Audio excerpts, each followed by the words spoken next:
الحمد لله ولله الحمد رب السماوات والأرض رب العالمين والسلام على المرسلين الصلاة والسلام على نبينا محمد وعلى آله وصحبه أجمعين ومن تبعهم بإحسان إلى يوم الدين.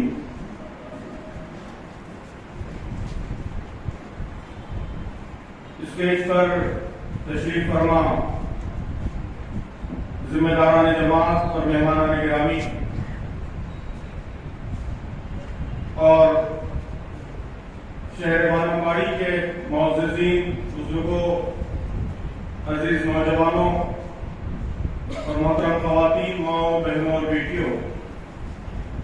السلام علیکم ورحمۃ اللہ وبرکاتہ. یہ آج میرے لیے ایک بہت ہی یادگار ساعت ہے کہ علم و ادب کے اس گہوارے میں، تہذیب کے مرکز میں، تعلیم کے، ترقی کے، خدمت کے مرکز میں اور آپ کے اس تاریخی شہر میں حاضری کا اللہ تعالیٰ نے موقع عطا فرمایا ہے اور آپ سب بزرگوں اور دوستوں سے ملاقات کا شرف حاصل ہو رہا ہے.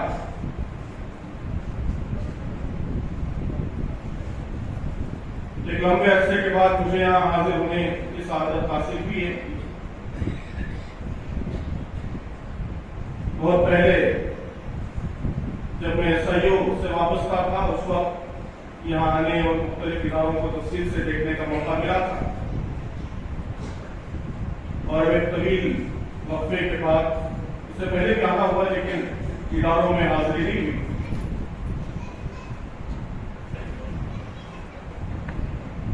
آپ حضرات کے استقبال کے لیے اور عزت افزائی کے لیے، میری اور میرے رفقا کی عزت افزائی کے لیے، استقبال کے لیے میں شکریہ ادا کرتا ہوں. اور ابھی ایمینس ایجوکیشن سوسائٹی کے بارے میں، یہاں کے مختلف اداروں کے بارے میں تفصیلات معلوم ہوئی، اس پر گفتگو ہوئی اور ان سب تفصیلات کو سن کر بھی بے انتہا خوشی کا، مسرت کا احساس ہو رہا ہے. اللہ تعالیٰ سے دعا ہے کہ ہمارے وہ بزرگ جنہوں نے اداروں کو قائم کیا اور مختلف ادوار میں جن لوگوں نے اسے پروان چڑھایا، اللہ تعالیٰ ہم سب کو اجر عظیم عطا فرمائے. اس ادارے اور اس کے استفادہ کنندگان اور جو فائدہ بڑے پیمانے پر عام ہو رہا ہے، اللہ تعالیٰ اس کو ان کے لیے ثواب جاریہ کا ذریعہ بنائے. اور جو لوگ آج ان اداروں کی کمان سنبھالے ہوئے ہیں، اللہ تعالیٰ ان کی بھی خدمات کو قبول فرمائے اور مزید ترقی کے مواقع اللہ تعالیٰ نصیب فرمائے. جیسا کہ ابھی بات آئی اور مجھے بھی اس کا اندازہ ہے کہ بانواڑی ہندوستان کی ان چنندہ بستیوں میں سے ایک ہے جہاں کے مسلمان اپنی تجارت کے لیے جانے جاتے ہیں، وسیع تجارت کے لیے جانے جاتے ہیں. اور تجارت مزاج کے اندر جو عملیت پسندی اور دور اندیشی اور وسیع مشربی پیدا کرتی ہے، میں سمجھتا ہوں کہ بانواڑی کی سوسائٹی اس کا بھی ایک بہت ہی خوبصورت مزہ ہے. یہ ادارے بھی اس کے خوبصورت مظاہر ہیں کہ جس محنت کے ساتھ یہ ادارے بنائے گئے اور جس مقام پر آج یہ کھڑے ہیں، یقیناً یہ پورے ملک کے مسلمانوں کے لیے ایک نمونے کی، ایک ماڈل کی حیثیت رکھتے ہیں. کہا جاتا ہے کہ کسی قوم کی ترقی کو سمجھنے کے لیے، ترقی کے معیار کو سمجھنے کے لیے جو پیمانے ہوتے ہیں، ان میں سے ایک اہم پیمانہ ادارہ سازی کی صلاحیت. ادارہ سازی کی صلاحیت کا مطلب ادارے کا موجود ہونا نہیں ہے، بلکہ دستور کے مطابق آزادانہ طریقے سے کسی خاندان کے تسلط کے بغیر، مخصوص افراد کے تسلط کے بغیر، بالکل جمہوری طریقے سے اور طے شدہ طریقہ کار، طے شدہ دستور کے مطابق ادارے کا چلنا، اس کا کامیابی کے ساتھ خدمت انجام دینا، یہ اصل ادارہ سازی، اسی کو ادارہ سازی کی صلاحیت کہتے ہیں۔ تو 100 برسوں سے جس طرح کامیابی کے ساتھ یہاں ادارے چلائے جا رہے ہیں، انتخابات ہوتے ہیں اور مختلف مسائل، مشارق اور طبقات سے تعلق رکھنے والا مسلم سماج، بانواڑی کا مسلم سماج، وہ اس ہمآہنگی کے ساتھ اپنے مسلکی اور نظریاتی اختلافات سے اوپر اٹھ کر ادارہ سازی کے اصولوں کے مطابق اس طرح اداروں کا نظم و انتظام کر رہا ہے، میں سمجھتا ہوں کہ یہ بڑی غیر معمولی بات اور پورے ملک کے مسلمانوں کے لیے ایک نظیر، ایک مثال، ایک ماڈل کی حیثیت رکھتا ہے۔ تو اس پر میں مبارکباد دیتا ہوں، اور مبارکباد دینے کے ساتھ ساتھ میں سمجھتا ہوں کہ یہ جو لیگیسی ہے، یہ کچھ ذمہ داریاں بھی ہم پر ڈالتی ہیں۔ اس وقت ہندوستان کے مسلمان جن مسائل سے دوچار ہیں اور جس طرح چوطرفہ جوئشوں کی زد میں اور ملک کے بعض علاقوں میں تو خوف کی اور مایوسی کی ایک فضا بھی نظر آتی ہے، تو یہ سمجھتے ہیں کہ اب اس ملک میں ہمارے لیے آپشنز بہت محدود ہیں، راہیں بہت محدود ہیں، اور آگے بڑھنے کی اور ان مسائل کو حل کرنے کی کوئی سبیل نظر نہیں آتی ہے۔ تو ایسے حالات میں میں سمجھتا ہوں کہ جن چیزوں کی سب سے زیادہ ضرورت محسوس ہوتی ہے، ان میں ایک اہم چیز مسلمانوں کا اپنے آپ کو ڈیولپ کرنا ہے، اپنے آپ کو مضبوط بنانا ہے، مستحکم بنانا ہے۔ یہ بات میں ہر جگہ کہتا ہوں کہ اس وقت جو ہندوستان کے مسلمانوں کے مسائل ہیں، ان مسائل کو حل کرنے کا کوئی فوری اور شارٹ ٹرم سولوشن، کوئی مختصر المیعاد حل یہ کسی کے پاس نہیں۔ اگر کوئی اس کا دعویٰ کرتا ہے کہ وہ کمپیوٹر پر بٹن دبا کر مسلمانوں کے مسائل حل کر دے گا، یا کسی وقتی مہم کے ذریعے، وقتی سیاسی جستجو کے ذریعے مسلمانوں کے مسائل حل کر دے گا، تو یہ بالکل جھوٹا دعویٰ ہے۔ یہ مسائل اتنے پیچیدہ ہیں اور طویل غفلتوں کا نتیجہ ہے، اور اسلام دشمن طاقتوں کی طویل سازشوں کا نتیجہ ہے۔ ان کو حل کرنے کے لیے طویل صبر آزما جدوجہد درکار ہے۔ میں ہمیشہ مثال دیتا ہوں کہ اگر کوئی کسی کرونک ڈیزیز کا، کسی پرانے کورونا مرض کا شکار ہے، تو ایسے مریض کو طرح طرح کی تکلیفیں ہوتی رہتی ہیں۔ اگر کسی کا کڈنی فیل ہے، جگر ناکام ہے، کینسر کا پیشنٹ ہے، تو اس کو بار بار بخار آتا رہے گا، بار بار طرح طرح کے درد کے، تکلیف کے دورے پڑتے رہیں گے، نظام خراب ہوتا رہے گا، طرح طرح کی بیماریاں ہوتی رہیں گی۔ ڈاکٹر اس موقع پر وقتی بیماری کے علاج کے لیے کچھ وقتی دوا دیتا ہے۔ تکلیف اگر شدید ہے تو پین کلر دے دے گا، ڈولو دے دے گا، انجیکشن لگا دے گا۔ بخار آ گیا ہے تو بخار کم کرنے کی دوا دے دے گا۔ لیکن ڈاکٹر کو بھی معلوم ہوتا ہے، مریض کو بھی معلوم ہوتا ہے کہ یہ کوئی پرماننٹ سولوشن نہیں، یہ وقتی عارضی تدبیر ہے، یہ وقتی ریلیف ہے، تکلیف کو دور کرنے کا ایک وقتی انتظام ہے، اور اصل ضرورت پرماننٹ علاج کی ہے، کینسر ختم کرنے کی، کڈنی ٹرانسپلانٹیشن کی، جگر ٹرانسپلانٹیشن کی۔ اگر کوئی مریض اس پرماننٹ علاج کو نظر انداز کر کے صرف وقتی تدابیر ہی کو اصل حل سمجھ لے تو ظاہر ہے کہ اس کی موت یقینی۔ تو ہندوستان کے مسلمان بھی اس وقت اس طرح کے مسائل سے دوچار ہیں۔ یقیناً وہ مسائل بڑے شدید ہیں، لیکن ان مسائل کی نوعیت ایسی ہے کہ ان کا حل طویل المیعاد علاج چاہتا ہے، صبر آزما علاج چاہتا ہے۔ اس دوران وقتی تدابیر بھی کرنی پڑے گی کہ اگر حکومت کا غلط فیصلہ آ رہا ہے، آپ نے احتجاج کر لیا، کوئی قانونی کارروائی کر لی، سیاسی طور پر کبھی کسی قوت کو لائے، کبھی کسی قوت کو لائے، وغیرہ وغیرہ ایسے ہوتا رہے، لیکن وہ مسئلے کا حل نہیں۔ وہ ڈولو 650 ہے، وہ پین کلر ہے، وہ بخار کا وقتی علاج ہے،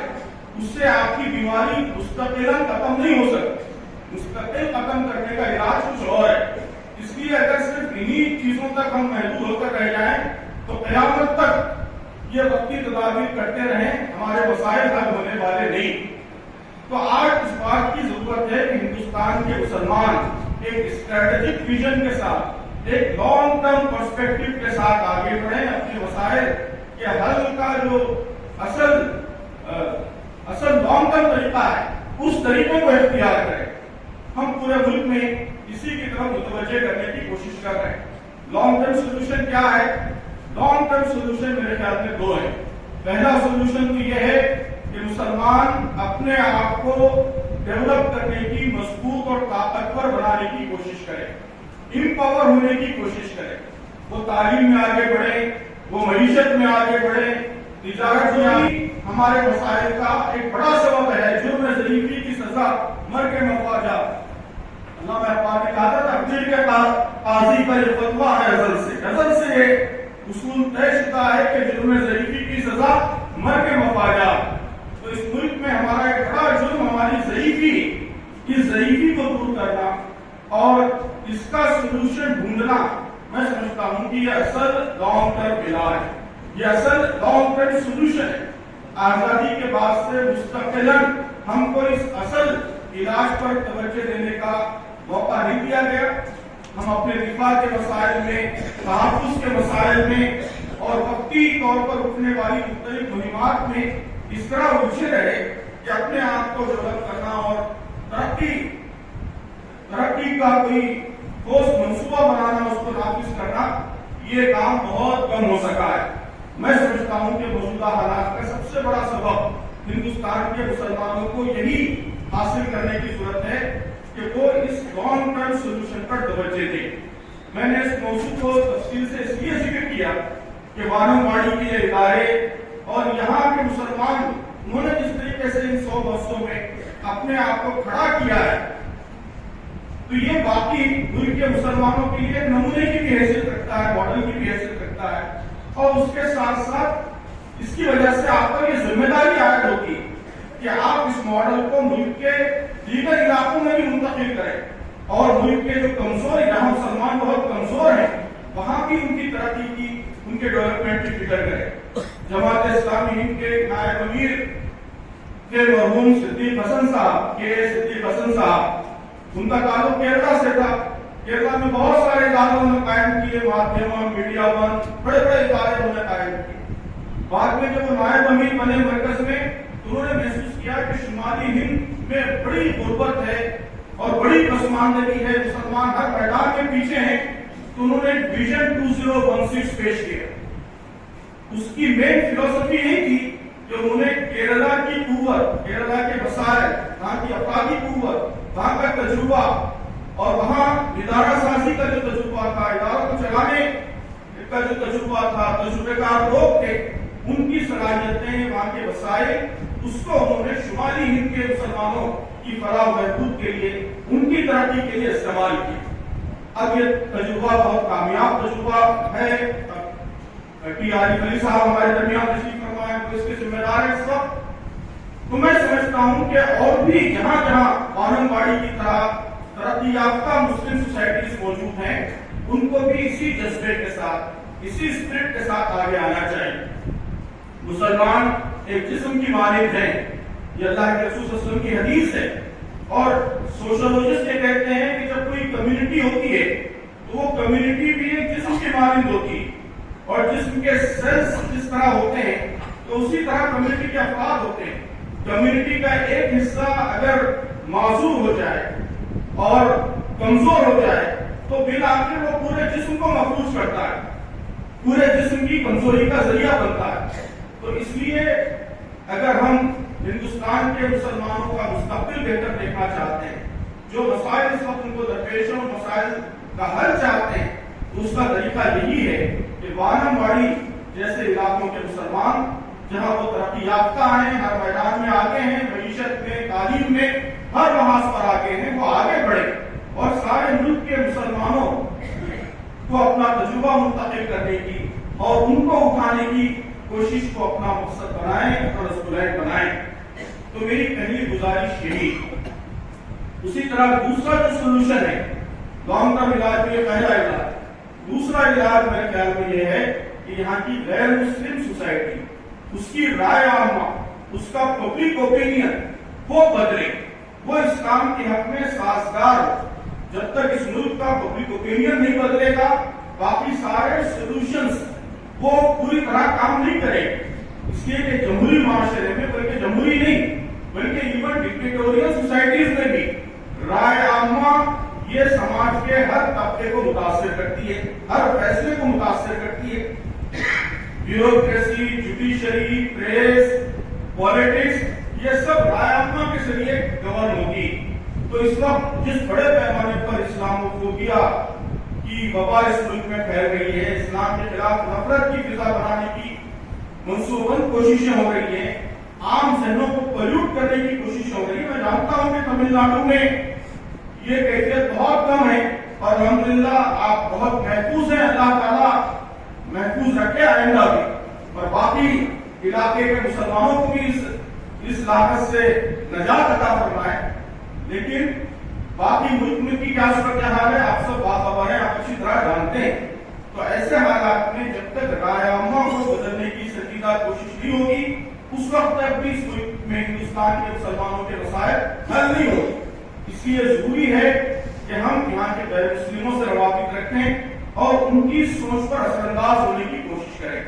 اس کام میں بھی وارم باڑی ایک طرح سے اپر ہینڈ رکھتے ہیں، وہ زیادہ آسانی سے رائے عامہ کو متاثر کر سکتے ہیں۔ اسٹیٹسٹکس یہ بتاتے ہیں کہ پورے ملک میں صرف تمل ناڈو کی سوسائٹی ایک ایسی سوسائٹی ہے جہاں مسلمانوں کے جو سوشل ڈیولپمنٹ کے پیرامیٹرز ہیں وہ اسٹیٹ کے ایوریج سے بہتر ہے، باقی کہیں بھی نہیں ہے، کیرلا میں بھی نہیں ہے۔ کیرلا کی پوری سوسائٹی ڈیولپ ہے لیکن وہاں کے مسلمانوں کے جو پیرامیٹرز ہیں وہ اسٹیٹ کے پیرامیٹر سے کافی کم ہے، تعلیم